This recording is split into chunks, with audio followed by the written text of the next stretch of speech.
يضلل فلا هادي له أشهد أن لا إله إلا الله وحده لا شريك له وأشهد أن محمدا عبده ورسوله لا نبي بعده اللهم صل وسلم وبارك على سيدنا Muhammad wa ala alihi wa sahbihi ajma'in amma ba'd.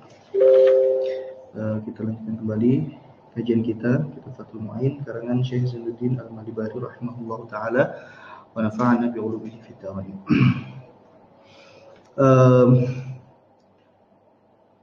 Terakhir pembahasan kita terkait dengan salat musafir ya, salatul musafir. Rukhsah-rukhsah apa saja dan syarat-syarat apa saja supaya mendapatkan rukhsah tersebut. Ditutup pembahasan kemarin terkait dengan sholat jamak bagi orang yang sakit ya. Terdapat khilaf ya. Kita sudah menyebutkan bahwa secara mu'tamad madhab dia tidak diperbolehkan. Cuma ya, pendapat yang dipilih oleh sebagian ulama ya, salah satunya adalah Mukhtarul Imam Nawawi ya, pendapat pilihan yang dipilih oleh Imam Nawawi itu diperbolehkan. Kemudian kita juga membahas terkait dengan sholat jamak bagi yang dalam kondisi hujan ya, syarat-syaratnya apa saja kita sudah bahas di pertemuan yang lalu. Kemudian ditutup dengan pembahasan kalau misalkan kita melakukan ibadah ya yang dihukum yang ulama ikhtilaf terkait dengan kesahan ibadah kita, maka ibadah kita bisa dianggap sah jika kita bertaklid kepada ulama yang menganggap ibadah kita sah ya. Kalau tanpa taklid ya maka itu tidak sah ya. Baik. Kita masuk ke pembahasan yang baru yaitu faslun fi sholati 'alal mayyit. Ya, pembahasan sholat jenazah ya. Tapi yang dibahas ini bukan hanya sekedar sholat jenazah saja, tapi terkait dengan ritual-ritual apa saja yang berkaitan dengan menyiapkan yang berkaitan dengan jenazah gitu.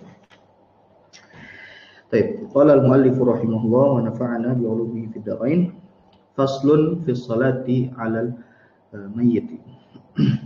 Ya. Pasal terkait dengan salat kepada mayit. Nah, di sini muhasyi ya.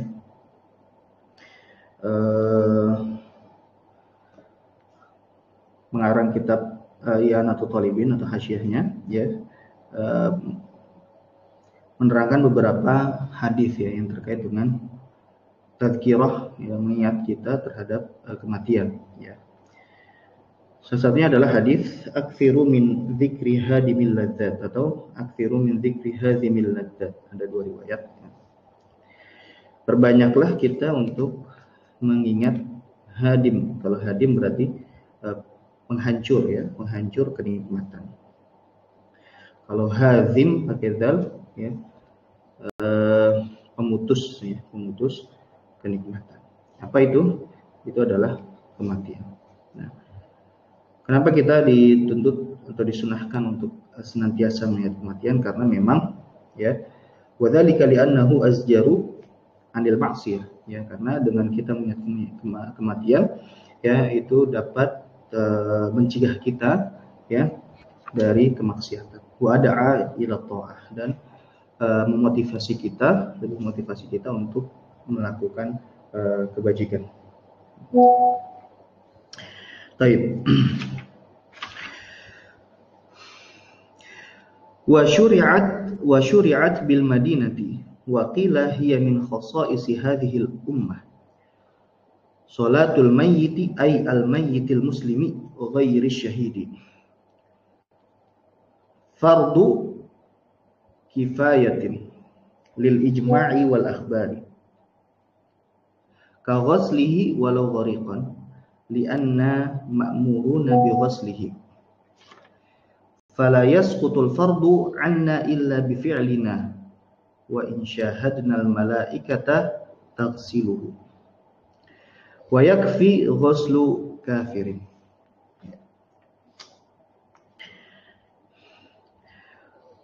Wa syuri'at bil Madinah, dan disyariatkan, yaitu salat ya. Nanti apa namanya subjeknya atau naibul fa'ilnya itu nanti di belakang. Wa syuri'at ay as-shalah ya, dan disyariatkan salat mayit atau salat jenazah itu bil Madinah, di Madinah.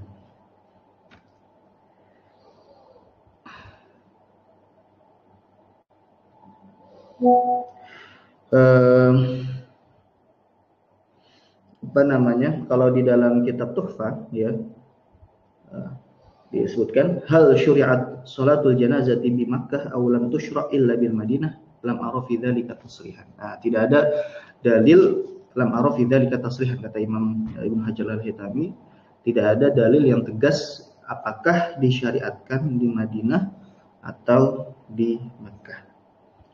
Adapun ada hadis wa zahiru hadis annahu sallallahu alaihi wasallam shalla ala qabri Barra bin Ma'mur lamma qadimal Madinata wa kana mata qabla qudumihi laha bi syahrin. Nah, Rasulullah SAW itu salat di kubur salat jenazah, salat gaib ya di kuburannya Barra bin Ma'mur ketika datang ke Madinah, dan Barra bin Ma'mur tadi itu telah meninggal sebulan yang lalu gitu.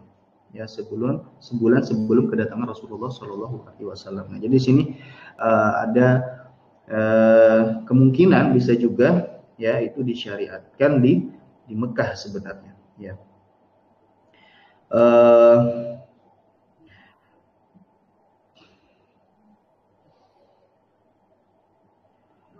Tapi ada riwayat juga ya, sebagaimana disebutkan di dalam kitab Al-Isobah ya, bahwa Rasulullah SAW itu tidak mensolatkan Siti Khadijah atau Sayyidah Khadijah ya ketika Sayyidah Khadijah itu meninggal. Nah, ini jadi ada dua indikasi ya bahwa sholat jenazah ini mungkin untuk kemungkinan bisa disyariatkan di Madinah atau kemungkinan disyariatkan di Makkah. Makanya lam araf fi dzalika tasrihan, kata Imam Ibnu Hajar Al-Haytami. Baik. Waqila, nah di sini waqila, nah wa-nya ini tidak ada konteks dengan sebelumnya ya. Waqila, jadi biasanya kan waqila ini ada konteks dengan sebelumnya, tapi kalau di sini tidak ada konteks dengan sebelumnya. Waqila, dan ada pendapat yang lemah karena kan ini disebutkan dengan fiil ini ya, fiil majhul ya, fiil al-mabni lil majhul ya, waqila. Nah, berarti ada indikasi ada pendapat dhaif. Nah, tapi ini pendapat dhaif ini tidak ada berkaitan dengan wa syuri'at bil Madinah ya. Waqila hiya min khasa'isi hadhil ummah. Dan ada pendapat ya, dan pendapat ini lemah ya, bahwa syariat sholat jenazah ini termasuk kekhususan umat Nabi Muhammad SAW. Nah, makanya di sini disebutkan waqila, ada qilanya ya. Jadi ini pendapat lemah karena yang sahih adalah sholat jenazah ini bukan cuma disyariatkan kepada umat Nabi Muhammad SAW saja ya, tapi juga umat-umat sebelumnya itu juga disyariatkan untuk sholat jenazah ya. Contoh di hadis yang disahihkan oleh Imam Al-Hakim ya, kana Adam rajulan ash'ara tiwalan ka'annahu nakhlatun fuq. Falamma hadarahul mautu nazalatil malaikatu bihaqqi sama ini diskusi. Ada yang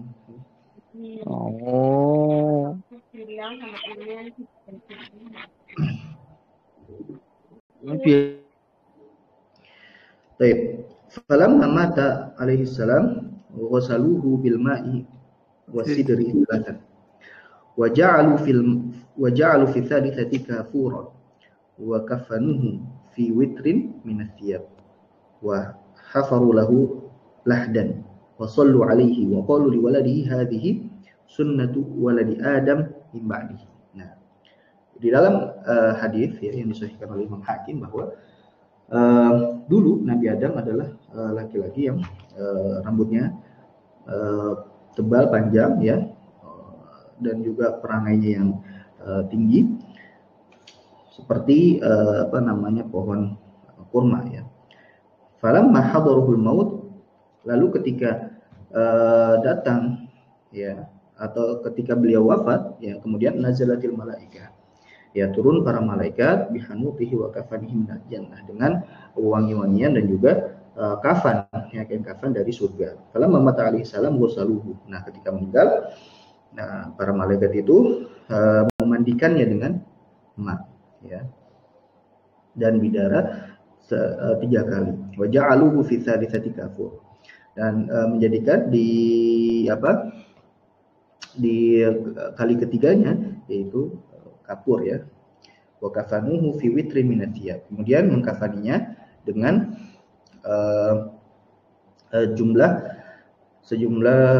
jumlahan ganjil ya, bilangan ganjil ya dari pakaian. Wa hafaru lahu lahdan, kemudian menguburinya, kemudian muwasallu alaihi, dan mensalatinya.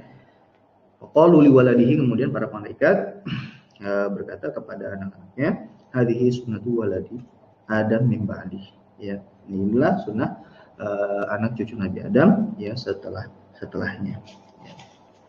Baik. Wa hiya min khususi hadil. Baik. Salatul mayyit. Nah, ini tadi salatul mayyit ini naibul fa'il dari syariat ya, syariat atau subjek dari syariat tadi. Jadi disyariatkan apa? Salat jenazah. Ai al-mayyitil muslimi ghairi syahidi. Nah, yaitu mayit yang muslim, ghairi syahidi, yang bukan syahid ya. Nah, ini perkataan musannif di sini ini berarti mafhum mukhalafahnya, paham kebalikannya, berarti al-mayyit ghairil muslim, nah itu tidak disyariatkan salat. Ya, itu kafir ya, non muslim, itu tidak disyariatkan salat jenazah, tidak boleh disalatkan jenazah. Ghairi syahidi. Nah, begitu juga yang boleh disalatkan adalah selain daripada syahid ya. Karena yang syahid itu tidak boleh disalatkan. Ya, tidak boleh disalatkan.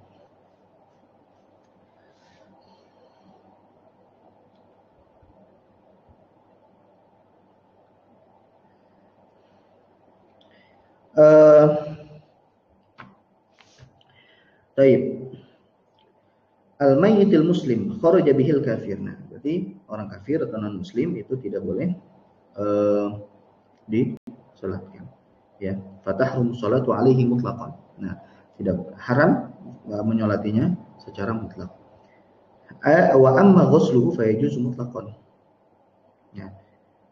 Kalau memandikannya ini boleh ya, memandikan orang non muslim. Halo? Ya. Suaranya jelas ya? Taib. Adapun memandikan orang kafir atau orang muslim itu maka boleh. Wa amma takfinuhu wa dafnuhu fayajibani in kana dhimmiyan au muammanan au muahadan bi khilafil harbi wal murtad. Nah, adapun mengkafaninya dan menguburnya itu maka wajib ya. Wajib. Bagi siapa? In kana dhimmiyan. Nah, dulu kan orang non muslim itu diklasifikasi ya. Berdasarkan dia zimmi ya kan, dulu kan ada negara Islam ya. Jadi kalau sekarang kan negara ini kan nation state ya, negara nasional. Kalau zaman dulu ketika ada negara Islam ya, orang non muslim itu kan dibagi-bagi, ada yang zimmi, yaitu orang non muslim di bawah naungan negara Islam ya, yang hak-haknya itu dijaga ya. Kemudian ada yang muammanan. Nah, mu'ammanan itu ada non muslim yang dari negara yang memiliki permusuhan dengan negara Islam, ya, tapi dia masuk ke negara Islam, ya, dan diberikan keamanan gitu ya, mu'amanah. Ada yang namanya mu'ahad. Mu'ahad itu adalah orang kafir yang ada di negara orang non muslim, ya, yang melakukan perjanjian damai dengan negara Islam. Kemudian ada harbi, ya, kafir harbi itu adalah non muslim yang tinggal di negara yang sedang berperang dengan negara Islam, ya. Ada murtad, ya. Kalau murtad itu yang keluar dari Islam. Baik. Nah, orang zimmi, mu'amman dan mu'ahad itu wajib dikafani dan wajib untuk dikubur, ya. Nah, itu ya. Adapun harbi dan murtad itu tidak wajib, ya, tidak wajib harbi dan murtad. Baik. Kemudian ghairi syahid, ya. Nah, berarti sholat juga tidak disyariatkan atau tidak boleh untuk siapa? Untuk yang syahid, ya. Nah, syahid ini itu dibagi menjadi 3, ya, dibagi menjadi 3. Syahidud dunya wal akhirah, itu yang pertama. Syahid di dunia dan akhirat. Maksudnya dia dianggap syahid di dunia dan dianggap syahid di akhirat. Itu kategori yang pertama. Kemudian ada syahid dunia, dianggap syahid ketika di dunia. Kemudian ada syahidul akhirah, ya, dianggap syahid di akhirat saja, di dunia tidak. Nah, setiap ini ada hukumnya masing-masing, ya. Misalkan, nah, siapa yang tidak boleh disolatkan? Begitu juga dimandikan, ya. Orang yang syahid kan tidak boleh dimandikan dan juga disolatkan. Nah, siapa? Yaitu adalah syahidul dunya wal akhirah dan syahidul dunya. Syahid yang dianggap syahid di dunia dan akhirat, dan juga yang dianggap syahid di dunia saja. Syahidul dunya wal akhirah adalah orang yang berperang, ya, di jalan Allah, li'ilai kalimatillah, untuk meninggikan kalimat Allah, ya. Dan niatnya ikhlas, ya, ikhlas karena Allah Subhanahu wa taala. Jadi dia mati di medan perang. Nah, itu syahidud dunya wal akhirah. Dianggap mati syahid di dunia dan juga mati syahid di akhirat, ya. Nah, ada syahidud dunya faqat. Ada yang syahid dianggap syahid di dunia saja, itu dia mati berperang, ya, untuk menegakkan kalimat Allah, tapi dia niatnya tidak ikhlas, ya. Niatnya tidak ikhlas, sehingga di akhirat dia tidak dikategorikan sebagai syahid. Di dunia syahid, dihukumi syahid, karena kan nahnu nahkumu ala dhahir. Nahnu qaumun nahkumu ala dhahir. Kita adalah bisa cuma melihat dari aspek luarnya saja. Di luarnya kita nggak tahu hatinya dia bagaimana. Ya, makanya kita mu'amiluhu mu'amalatas syahid, ya. Kita memperlakukan dia sebagai orang yang syahid, walaupun misalkan di mata Allah Subhanahu wa taala dia bukan orang yang syahid, ya. Sebagaimana diterangkan di hadis yang lain itu, misalkan orang yang pertama kali dimasukkan neraka adalah, ya, salah satunya adalah orang yang mati di medan perang, tapi dia ikut serta dalam berperang, itu niatnya tidak ikhlas, ya. Supaya apa? Yuqal innaka syuja, supaya dikatakan bahwasanya dia itu pemberani. Wa qad qil, ya kan? Dan itu gelar itu sudah disematkan kepada dia di dunia, tapi gelar syahid, nah, tidak disematkan kepada dia karena dia niatnya tidak ikhlas, ya, kepada Allah Subhanahu wa taala, ya. Nah, syahidud dunya faqat ini, ya, orang yang syahid yang di dunia saja ini, nah, itu dia sama, ya, seperti syahidud dunya wal akhirah, ya. Karena dia meninggal di medan perang, ya, dan peperangan ini, ya, untuk meninggikan kalimat Allah Subhanahu wa taala, ya. Nah, kemudian yang terakhir Eh, oh ya, begitu juga yang misalkan niatnya hanya untuk mendapatkan gonimah, ya, atau harta rampasan perang, ini juga syahidud dunia faqat, termasuk yang orang syahid di dunia saja, ya, tapi tidak di akhirat. Nah, yang terakhir adalah syahidul akhirati faqat, ya, syahid di akhirat saja. Di dunia tidak disematkan gelar syahid, tapi di dunia di akhirat dia disematkan gelar syahid, di mata Allah Subhanahu wa taala dianggap syahid. Yaitu siapa? Seperti al-maitatu talqan, ya, misalkan orang yang sedang melahirkan, ya, wanita yang melahirkan kemudian meninggal, itu syahid, ya. Kemudian wal mayyitu ghariqan, mati dalam keadaan tenggelam, ya.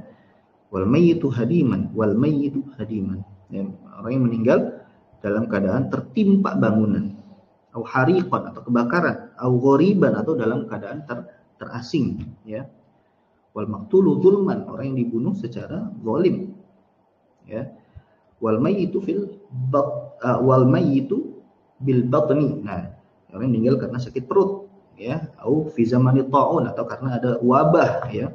Ya, kita kemarin alhamdulillah, ya, sekarang sudah tidak ada wabah lagi, tapi banyak saudara-saudara kita yang meninggal kemarin karena wabah COVID-19. Mudah-mudahan Allah menjadikan mereka, ya, sebagai orang yang syahid, ya. Lakin kana sabiran muhtasiban, ya. Nah, ini makanya redaksi di sini au fi zamani ta'un, ya, ketika zaman wabah, ya. Walau bi ghairi, walaupun meninggalnya dengan penyakit yang lain, gitu kan. Lakin kana sabiran muhtasiban, tapi dia bersabar, ya, dan ikhlas kepada Allah Subhanahu wa taala. Terus wal mayyitu fi talabil ilmi, nah, meninggal karena menuntut ilmu, walau ala firashihi, walaupun, ya, meninggal di atas kasurnya, nah, gitu, ya. Baik. Nah, orang yang meninggal, ya, yang syahidul akhirati faqat, itu seperti orang muslim yang seperti biasa, ya, yang selain syahid, ya. Berarti dia wajib untuk disolati dan wajib untuk dimandikan, ya. Jadi yang syahidul akhirati faqat, yang dianggap syahid di akhirat saja, itu dia, ya, dia tetap wajib disolatkan dan tetap wajib untuk dimandikan. Baik. Nah, yang tidak disebutkan di sini ada, yaitu bayi yang keguguran, ya, bayi yang keguguran. Nah, bayi yang keguguran, nah, ini juga ada pengecualian juga, ya, yaitu as-siqtu, ya, as-siqtu atau bayi yang keguguran, ini juga punya hukum yang khusus, ya. Wa as-siqtu falahu ahwal. Nah, as-siqtu itu ada beberapa keadaan. Fataratan tu'lamu hayatuhu.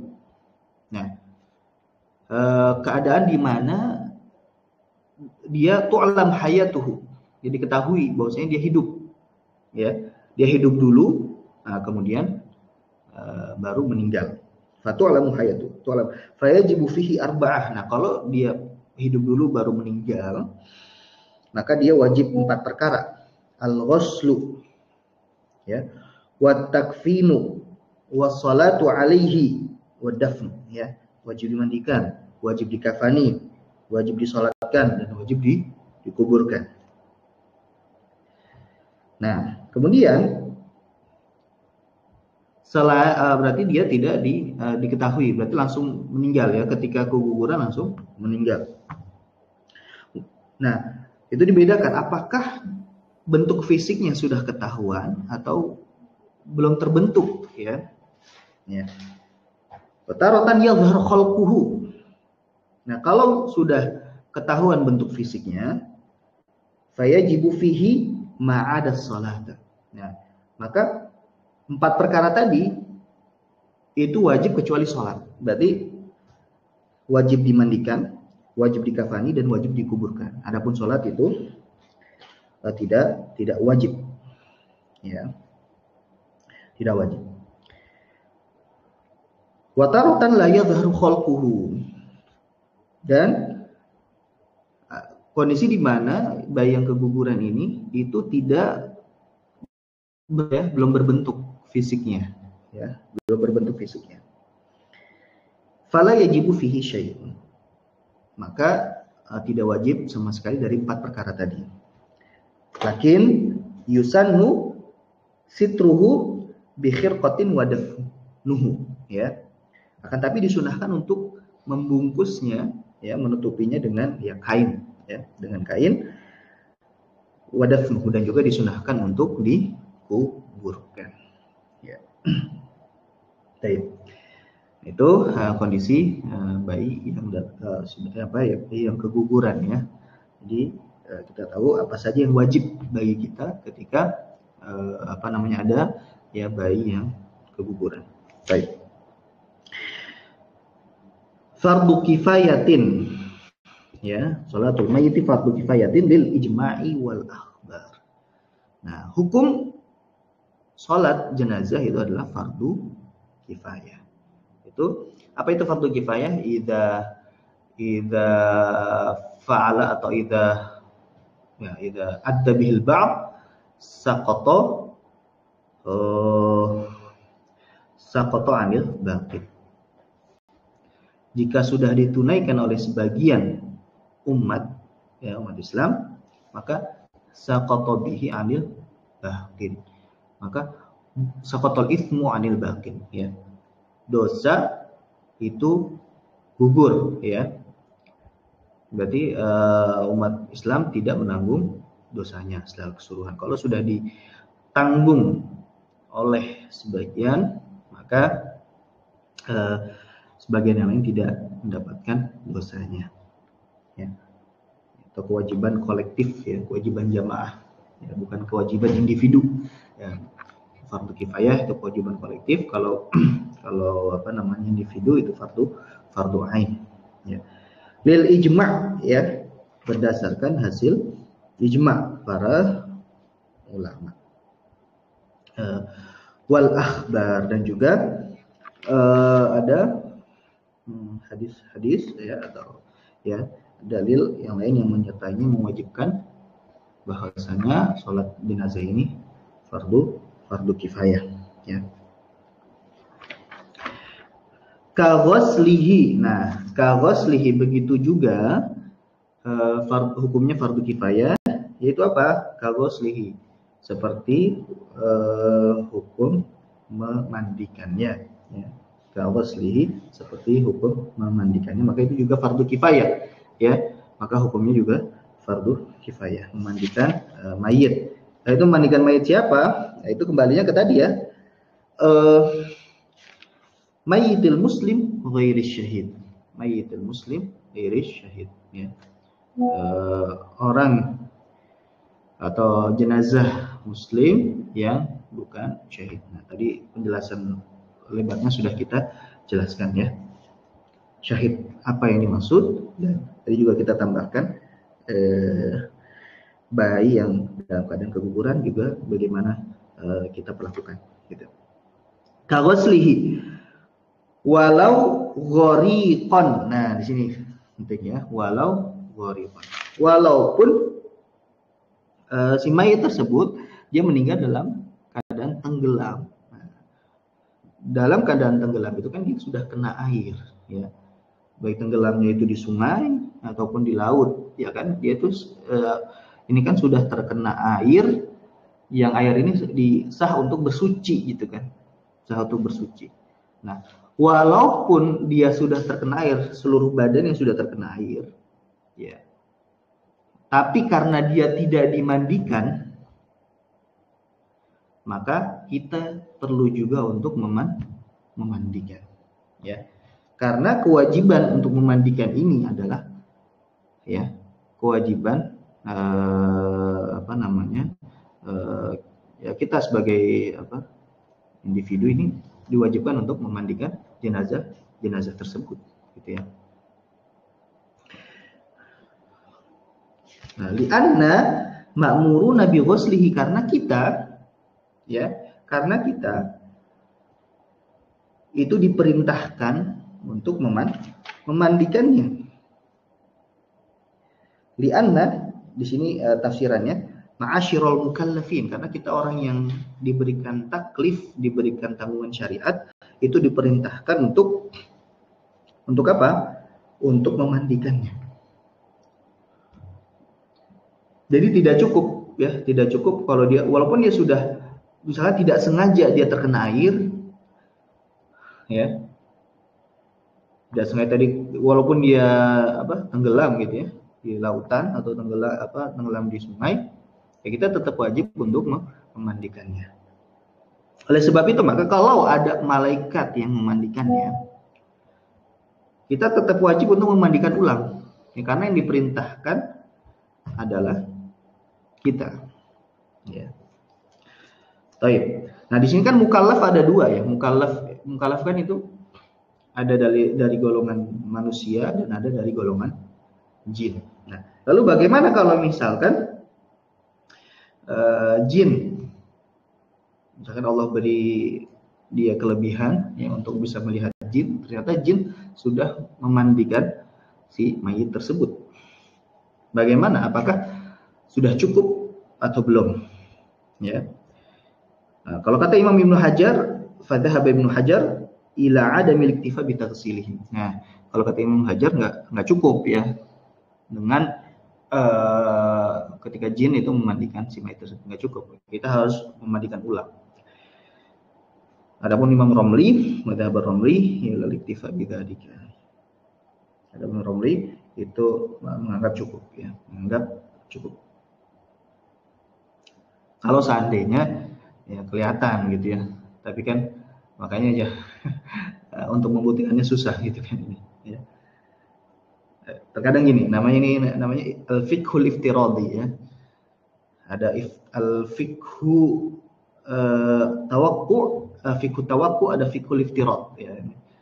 Kalau fikhu tawakku ini fikih prediksi ya, berdasarkan by data gitu kan, berdasarkan pengalaman, habis itu prediksinya bagaimana ya, gitu. Itu namanya fikhu tawakku. Ada namanya fikhul iftirad, belum pernah terjadi tapi kalau seandainya terjadi itu bagaimana. Nah itu iftiradi, itu banyak ya di kitab fikih itu banyak ya. Tujuannya apa? Tujuan i'malul aql ya, supaya kita menggunakan atau riyadhatul aql. Ya, riyadhah, olahraga akal. Olahraga otak gitu ya. Supaya nalar kita ya main di situ. Ya. Ini termasuk fiqhul iftirad. Karena belum pernah terjadi nih, ya. Belum pernah terjadi, tapi kalau seandainya terjadi bagaimana hukumnya gitu. Nah, beda dengan fikhu tawakku. Nah, fikhu tawakku itu berdasarkan data ya. Misalkan data nanti musim hujan ya gitu. Nah, nanti bagaimana fikihnya? Terus ya ini secara data ini bisa dibuat hujan buatan apa gimana segala macam. Nah, itu kan berdasarkan data. Kalau berdasarkan data itu namanya fiqhut tawakku. Ya. Fiqhut tawakku. Nah, umat Islam itu masih lemah di situ ya, di fiqhut tawakku. Baik. Ya ghuslihi walau ghurqa bi anna ma'muruna bi ghuslihi. Fala yasqutul fardu anna illa bi fi'lina. Nah, ini dia. Maka tidak gugur kewajiban itu kecuali dengan kita melakukannya. Ya illa bi fi'lina. Wa in syahadna, walaupun kita melihat malaikat, wa in syahadnal malaikata taghsiluhu. Ya, walaupun kita melihat malaikat itu memandikan si mayit. Ini walaupun kita melihat nih ya, misalnya kita diberi karomah ya, kelebihan untuk melihat malaikat seperti itu. Dan misalkan semuanya melihat ya, malaikat memandikan. Nah, di mazhab Syafi'i itu lam yakfi, itu tidak cukup. Ya. Karena kita kewajiban itu belum gugur karena yang wajib untuk memandikannya adalah kita gitu ya, manusia yang mukallaf. Ya.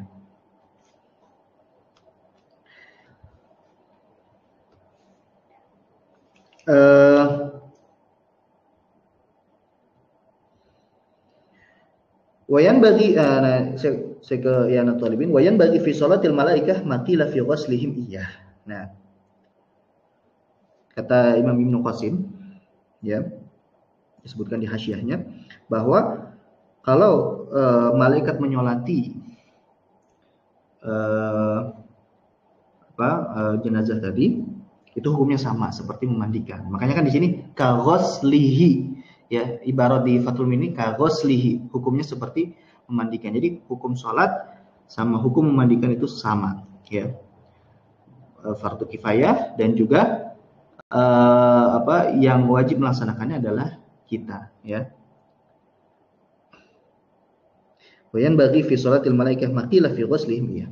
Bi khilafit takfin. Nah, berbeda dengan mengkafani, wadafni, dan juga menguburi. Fayujzi minal malaikah.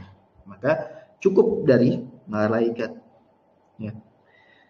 Menguburkan dan mengkafankan itu cukup dari malaikat.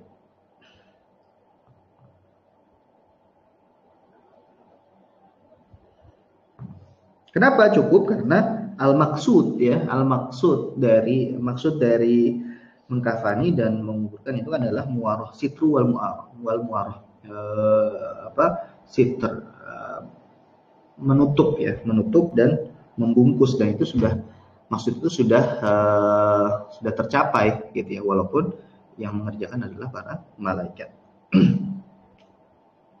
Baik, wa yakfi ghuslu kafirin. Wa yakfi ghuslu kafirin, dan cukup dia yang memandikan itu siapa? Orang kafir.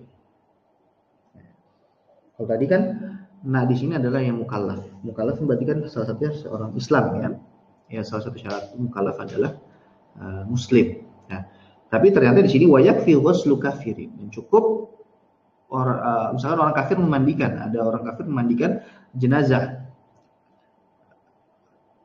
Cukup atau tidak, ya, kewajibannya sudah gugur atau tidak, atau belum? Nah, sudah gugur, ya. Wa yakfi ghuslu kafirin. Kenapa? Wa dzalika li husulil maqsudi min ghuslihi wa huwa an-nadhafah. Karena tujuannya sudah tercapai, yaitu apa? Kebersihan. Wa illam yakun ahlan linniyah. Walaupun orang kafir ini itu tidak layak untuk niat, kan salah satu syarat niat adalah dia muslim, ya. Ya. Lianna niyatul ghusli la tushtarat 'alal ashah. Karena tidak menjadi syarat niat itu, ya, niat orang yang memandikan itu tidak menjadi syarat, ya, dalam memandikan jenazah. Jadi orang yang non muslim atau orang kafir itu dia diperbolehkan untuk memandikan jenazah karena tidak disyaratkan niat. Karena tidak disyaratkan niat dalam memandikan jenazah, maka orang kafir pun, ya, orang kafir pun juga diperbolehkan untuk memandikan jenazah orang muslim. Ya.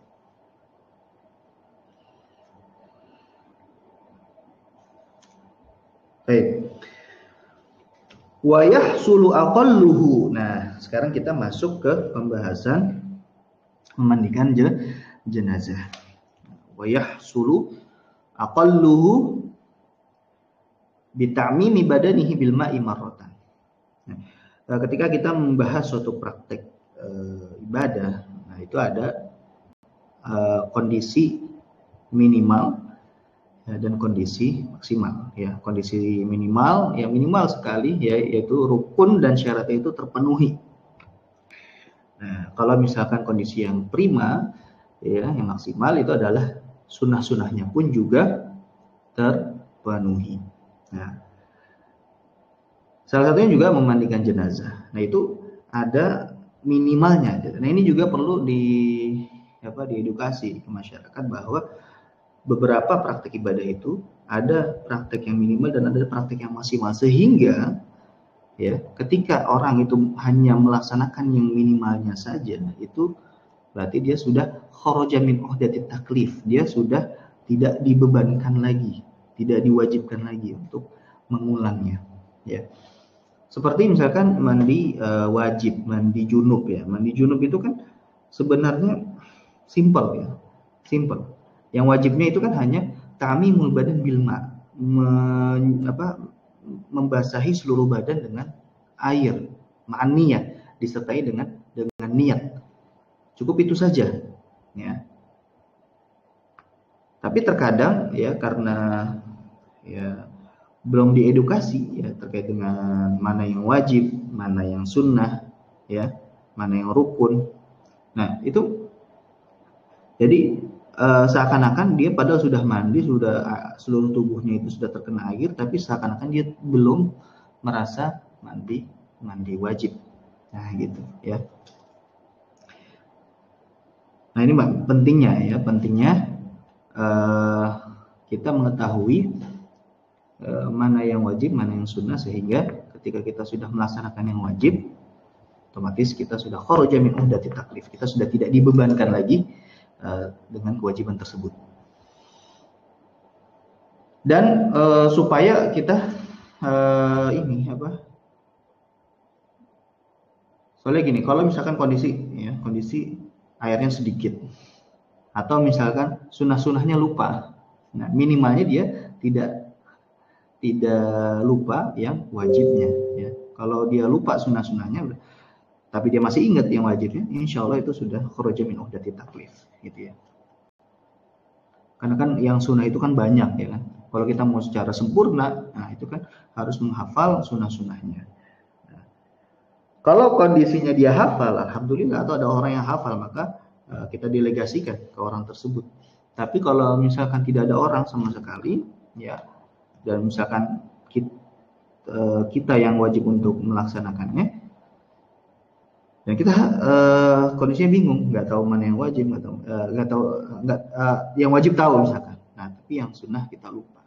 Nah, makanya, inilah pentingnya kita ya mempelajari, membedakan mana yang wajib, mana yang sunnah. Ya, jangan sampai dianggap semuanya itu wajib, gitu.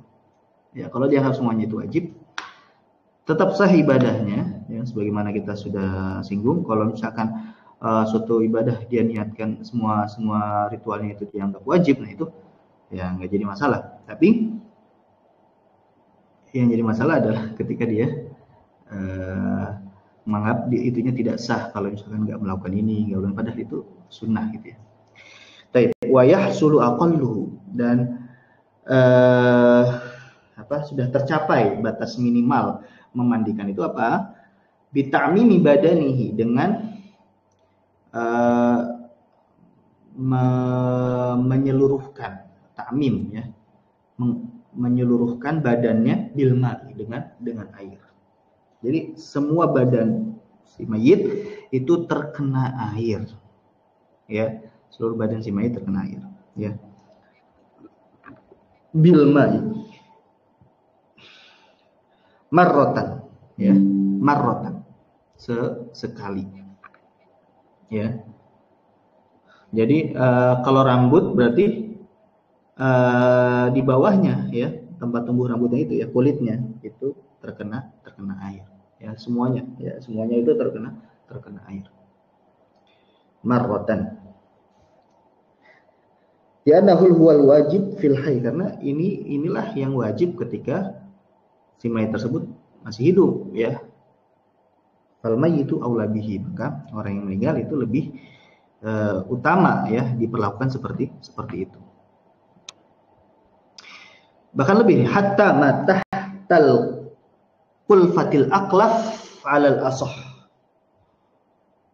Nah, bahkan wajib dialiri air sampai, mohon maaf, kan kalau kelamin laki-laki itu, ya, yang belum disunat itu kan ada itu ada pucuknya, gitu ya. Nah, pucuknya itu kalau orang belum disunat, ya, itu wajib dibuka, ya, hatta matah takul fatil aklaf, wajib dibuka, dan itu dibasuhi air, ya, dibasuhi air.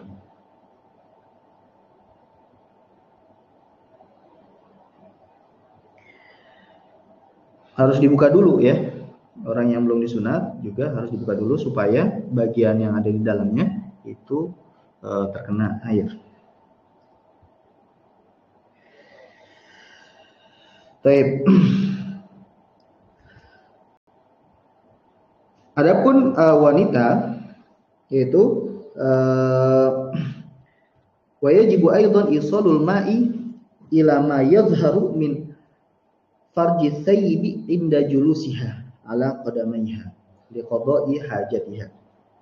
Nah, adapun jenazah wanita ya, itu yang wajibnya adalah kemaluannya wanita ya, yang nampak ketika dia sedang jongkok ya, dia sedang jongkok. Nah, itu kemaluan wanitanya terlihat ya dari situ. Tapi ini thayyib ya, min farji thayyib, kemaluan wanita yang sudah tidak perawan ya. Inda julusiha, ketika sedang duduk, ala qadamaiha, dengan kedua telapak kakinya ketika liqadai hajatiha, ketika sedang buang air. Nah, itu kadarnya seperti itu ya. Jadi yang wajibnya untuk yang perempuan seperti itu, dikira-kira saja ya kan. Yang nampaknya ketika dia masih hidup ya, misalkan saya kurang tahu ya bagian-bagiannya, cuma ketika yang nampaknya seperti itu, maka itulah yang wajib untuk dimandikan ya. Baik, hatta matahta kulfatil aklaf alal ashah, yang menurut pendapat yang ashah. Berarti ada perbedaan pendapat di sini. Ada pendapat yang dhaif, ada pendapat yang lemah ya. Ada pendapat yang lemah yang tidak mewajibkan orang yang belum sunat itu dibasuhi juga yang di bawah pucuknya tadi ya. Sobiyan kanal aklaf au balighun. Baik orang yang belum disunat itu masih kecil atau sudah baligh ya, itu tetap wajib untuk dibasuh ya. Qala al-Abbadi wa ba'dul Hanafiyati la yajibu ghuslu ma tahtaha. Menurut Imam Abbadi dan juga sebagian ulama Hanafiyah mengatakan la yajibu ghuslu ma tahtaha, tidak wajib memandikan di bawah pucuknya tadi. Fa'alal murajjah law ta'adzara ghuslu ma tahtal qulfati bi annaha la tataqallasu illa bi jurhin yumammamu amma tahtaha. Nah, menurut pendapat yang rajih, kalau berdasarkan pendapat yang rajih, kalau misalkan sulit untuk dibuka ya, sulit untuk dimandikan yang di bawah pucuknya tadi itu, kecuali dengan melukainya ya, kecuali dengan melukainya, maka yumammam, maka dia ditayamumkan sebagai pengganti yang di bawah kulup ya, kulup atau pucuknya tadi ya. Ini sebagaimana kondisi ketika mashul jabirah ya,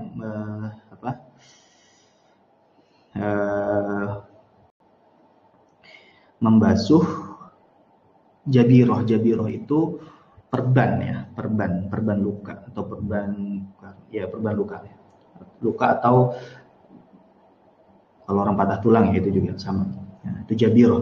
Nah, ketika jabirah tadi atau perban tadi itu ada, dia menghalangi ya anggota tubuh wudu atau anggota tubuh mandi wajib ya, perban tadi ya, maka sebagai gantinya, sebagai ganti untuk membasuh yang ada di bawah perban tadi itu dengan tayamum ya, tayamum. Jadi dibasuh semua dengan air ya. Nah, pas bagian itu ya, itu harus pas bagian menuju ke bagian itu maka ditayamumkan. Misalkan ya, ada perban di area kaki ya, di area telapak kaki. Nah, itu tidak bisa kena air di situ berdasarkan keterangan dokter juga tidak boleh kena air di situ. Nah, maka di bagian kaki itu ketika kita sudah mulai mencuci kaki, ya, membasuh kaki, maka di situ kita tayamum. Ya, ketika mulai membasuh kaki kita tayamum untuk menggantikan yang ada di bawah perban tadi. Ya, walaupun memang ada syarat-syaratnya, syaratnya cukup berat di mazhab Syafi'i, yaitu memakai perbannya dalam kondisi kita sudah bersuci. Nah, kalau belum bersuci, maka nanti setelah selesai, ya, perban itu lukanya itu sudah sembuh, ya, kita wajib untuk mengqadha salatnya. Itu kalau di mazhab Syafi'i. Jadi kita memakai jabirah dalam kondisi bersuci.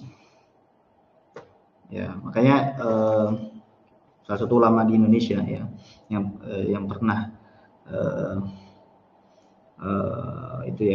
dalam kondisi itu yang memakai jabirah karena beliau kecelakaan, dan dia bermadzhab Syafi'i, ya. Dalam kondisi ini, ya, kata beliau sulit untuk mempraktekkan untuk istiqomah dengan madzhab Syafi'i karena, ya, jabirah tadi kan misalkan di anggota wudu, dia sudah wudu tapi karena memakai jabirahnya tidak dalam kondisi suci, ya, ini kan sulit, ya, kita harus dalam keadaan berwudu gitu kan. Kadang kita lalai gitu kan. Kalau zaman dulu mungkin orang istiqomah gitu, ya, batal wudu langsung wudu lagi, batal wudu. Tapi karena di zaman sekarang ini kan aktivitas sangat banyak gitu, ya, terkadang kita luput gitu, nggak dalam kondisi berwudu. Nah, terus pakai jabirah gitu kan, tiba-tiba pakai jabirah, pakai perban. Nah, kalau tidak dalam kondisi bersuci maka nanti harus qadha. Nah, itu kan sulit, ya. Itu sulit. Makanya tidak apa-apa kita untuk bertaklid ke mazhab yang lain yang tidak mewajibkan, yang tidak mensyaratkan. Ya. Baik. Yumammamu ala amma tahtaha. Jadi kalau berdasarkan pendapat yang rajih ini, yang wajib untuk membasuh di bawah kucup tadi, ya, kucup yang ada di orang yang belum sunat, maka bagian tadi itu ditayamumkan. Yumammamu amma tahtaha kama qalahu Syekhuna, bagaimana yang diterangkan oleh Syekh kami itu Syekh Nujad Al-Haytami. Wa aqarrahu ghairuhu, dan ini ditakrir atau disetujui oleh yang lainnya. Baik.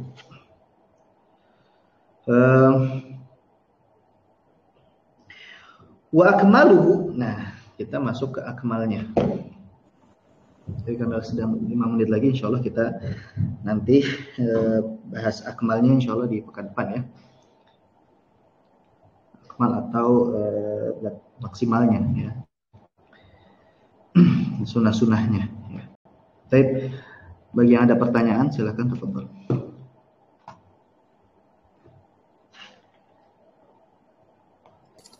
Izin bertanya. Ya, tafadhol. Konsep zimmi dan harbi itu apakah memang hanya ada di negara Islam, Ustaz? Artinya kalau di negara Indonesia itu tidak ada gitu. Ya, ulama ini beda pandangan, ya. Beda pandangan terkait dengan nation state yang sekarang ini, kondisi Indonesia sekarang ini.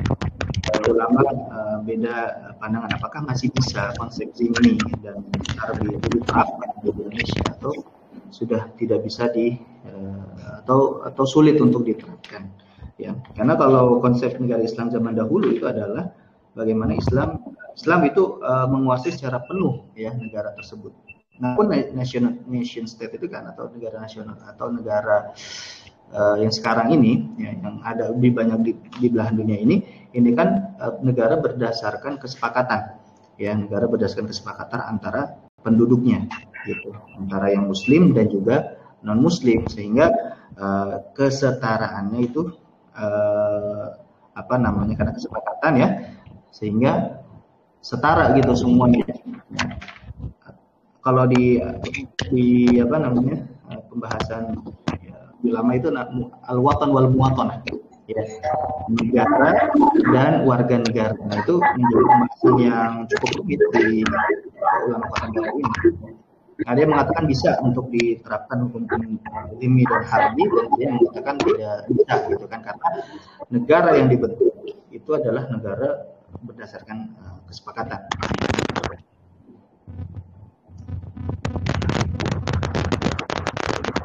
Jadi memang ada perbedaan pandangan. Apalagi kan zimmi itu kan nanti banyak hukumnya, ada jizyah, dan yang lain sebagainya. Nah, itu karena banyak turunan hukumnya yang harus dipraktekkan, nah, maka sehingga menjadi polemik di antara para ulama ya, dalam mentakif atau ya menerapkan hukum ini. Ya, Allah Taala ala wa'lam.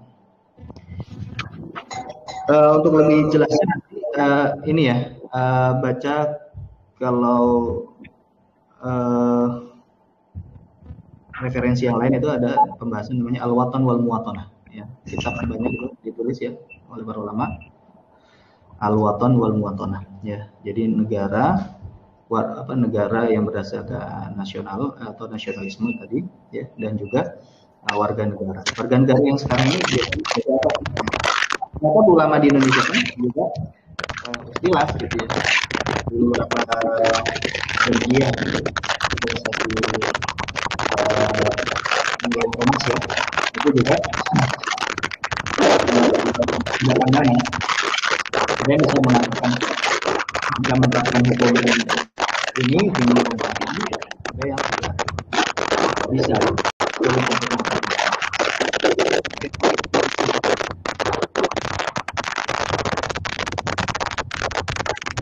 Ustaz, terima kasih Ustaz. Ya.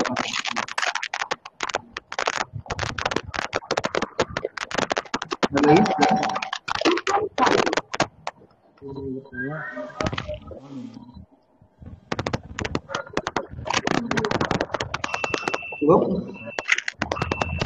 Ya, kalau cukup insya Allah kita akhiri ya pertemuan kita hari ini. Biar bisa bermanfaat di kehidupan kita sehari-hari.